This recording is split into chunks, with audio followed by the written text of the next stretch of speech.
पिछले 15 अगस्त को स्वतंत्रता दिवस के दिन हरियाणा और पंजाब में भारी संख्या में किसान सड़कों पर थे। किसान प्रदर्शन कर रहे थे सरकार के 3 अध्यादेशों के खिलाफ जो इस कोरोना काल के दौरान सरकार लेकर आई है। सरकार का कहना है कि किसान के लिए फायदेमंद है, जबकि किसान संगठन और किसान खेती से जुड़े हुए लोग इसमें बहुत सी शंकाएं देख रहे हैं। कई शंकाएं हैं जो गंभीर हैं, जिनसे डरना भी चाहिए कि कहीं कृषि सेक्टर पूरी तरह से बड़ी बड़ी कंपनियों के काबू में ना चला जाए। कई शंकाएं हैं, जैसा मैंने बिलों को पढ़ा है, तीनों बिलों को, उनमें एक शंकाओं पर आज बातचीत करेंगे कि एक शंका है कि कीमत के निर्धारण को कंट्रोल कर सकती हैं कंपनियां, बड़ी कंपनियां। जैसे कॉन्ट्रैक्ट फार्मिंग के लिए सेक्टर खोला है, बड़ी कंपनियां कॉन्ट्रैक्ट फार्मिंग के तहत किसानों से फसल पैदा कराएंगी। हो सकता है बड़ी कंपनियां छोटे व्यापारियों को खत्म कर दे और 4, 5 या 10 बड़ी कंपनियां इस सेक्टर को कंट्रोल कर लें, तो वो व्यापारी लोग हैं, बड़े व्यापारी लोग हैं, वो अपनी मर्जी से वस्तुओं की कीमत को निर्धारित कर सकते हैं। किसान बेचारे चीखते रहेंगे। अभी तो आड़तियों के साथ कम से कम लड़ तो लेते हैं, वहां तो कोई सुनने वाला नहीं, वहां तो कोर्ट में वकील आएंगे, देखता रहेंगे, अब लड़ते रहेंगे। जो सरकार ने प्रावधान किया कि एसडीएम के पास आपका मुकदमा होगा, वो पता नहीं अधिकारियों का क्या स्थिति रहेगी। उस तरह के डर एक है कि कीमतों को कंट्रोल कर सकती हैं कंपनियां और किसानों के पास कोई रास्ता नहीं होगा। इससे बचने के लिए किसान संगठनों ने 15 अगस्त को भी और इससे पहले भी कई सालों से किसान संगठनों की एक मांग है कि कृषि सेक्टर में एमएसपी कानून लाया जाए सरकारों के द्वारा। एमएसपी कानून है क्या कि जैसे हमारे देश में एमआरपी का कानून है, मैक्सिमम रिटेल प्राइस, उससे ज्यादा अगर कोई दुकानदार वस्तु को बेचता है तो उस पर कानूनी कार्रवाई का प्रावधान है, उससे महंगी वस्तु को नहीं बेच सकता। किसानों का कहना है कि एमएसपी कानून के तहत ऐसा प्रावधान रखा जाए कि किसान की फसलों के कीमत को निर्धारित किया जाए कि इससे नीचे कोई कंपनी, कोई व्यापारी नहीं खरीद सकती। अगर इससे नीचे कोई खरीदेगा तो उस पर सजा का प्रावधान हो जाए। मान लीजिए 2 साल की सजा का प्रावधान हो जाए तो कौन किसान के साथ धोखा कर सकता है? किसान की कीमत कम नहीं हो सकती क्योंकि पता है खरीदने वाले को तेरे खिलाफ कार्रवाई हो जाएगी।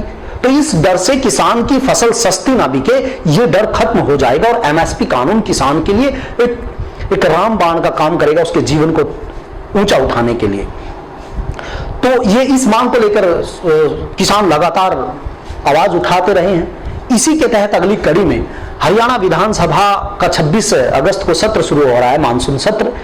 इससे पहले किसान संगठनों ने महम के निर्दलीय विधायक बलराज कुंडू जी के सहयोग से एक बिल फाइल कराया है विधानसभा में। एमएसपी कानून को लेकर एमएसपी बिल फाइल कराया है और सपोर्ट मांगी है सरकार चला रही पार्टी से और विपक्षी पार्टियों से। अब मैं पहले प्रार्थना करना चाहता हूं सत्ता पक्ष और विपक्ष दोनों से कि आप दोनों कहते हैं कि हम किसान के हित की बात करते हैं, तो आप आइए इस बिल के समर्थन में। एक बहुत बड़ी मांग है ये किसानों की और ये एक सुरक्षा चक्र है किसान के लिए। आप ये सुरक्षा चक्र दीजिए, खुले हृदय से उनकी सपोर्ट कीजिए और सभी सत्ता पक्ष और विपक्ष के विधायक आकर कहें कि ये किसान संगठनों का बिल है और एक निर्दलीय विधायक ने फाइल किया है, किसी पार्टी का नहीं। आप पूर्वाग्रह से विरोध करेंगे, ये किसानों का बिल है और निर्दलीय विधायक ने फाइल किया, तो आप उसका सपोर्ट कीजिए ताकि किसानों को एक सुरक्षा चक्र मिल सके और आपकी भावना भी दिख सके कि आप किसानों के हित में हैं। आपसे प्रार्थना है। दूसरी प्रार्थना मेरी हरियाणा की जनता से है कि हरियाणा विधानसभा का मानसून सत्र इसमें नजर बनाए रखिए और किसानों के हित के लिए कि कम से मिनिमम सपोर्ट प्राइस जो किसानों को मिले, एमएसपी जो मिले, उसके लिए बिल लाया गया है कि आपकी फसल इससे कम कीमत पर नहीं बिक सकती। उस बिल के सपोर्ट में कौन कौन विधायक आपके सपोर्ट में आ रहा है, कौन कौन इसके विरोध में आ रहा है, ये नजर हरियाणा की जनता बनाए रखे और देखे कि जिसने विरोध किया है वो जब आपके पास वोट मांगने आए तो उससे सवाल पूछे। आपके जब हमें आपकी जरूरत थी, हमारे हित में बड़ा कानून बन रहा था, तो आपने वहां पर हमारा विरोध किया। सपोर्ट करने वालों का सपोर्ट कीजिए, विरोध करने वालों का विरोध कीजिए। इसीलिए इस मानसून सत्र में इस बिल पर कैसे इस बिल के साथ व्यवहार होता है, इस पर आप नजर बनाए रखिए। हमारे 2 मुद्दे थे, एमएसपी कानून और सामलात भूमि संरक्षण कानून। ये कांग्रेस के पास भी गए, हम भाजपा के पास भी गए, यानी कि इनका होमवर्क टेस्ट आप लोगों के सामने 26 तारीख को विधानसभा सत्र की कार्रवाई में देखने को मिलेगा। सर छोटू राम ने एक बात कही थी कि बोलना सीख किसान और अपने दुश्मन को ले पहचान। जो विधायक आपके पक्ष में वहाँ पे मतदान करते हैं वो किसान के विधायक हैं। जो हमारे विरोध में वहाँ बिल पे साइन करता है या उसको चर्चा को ड्रॉप करता है या हमारे विरुद्ध बोलता है, वो किसान के खिलाफ है, गांव के खिलाफ है, आपके अस्तित्व के खिलाफ है। उनको हमें चौपालों में बायकॉट करना पड़ेगा और जो विधायक हमारे साथ हैं उनको हम घी के दिए जलाएंगे, फूलों की माला डालेंगे। तो किसान आज ना तो खट्टर की स्टेटमेंट सुनना चाहता, ना हुड्डा की स्टेटमेंट सुनना चाहता।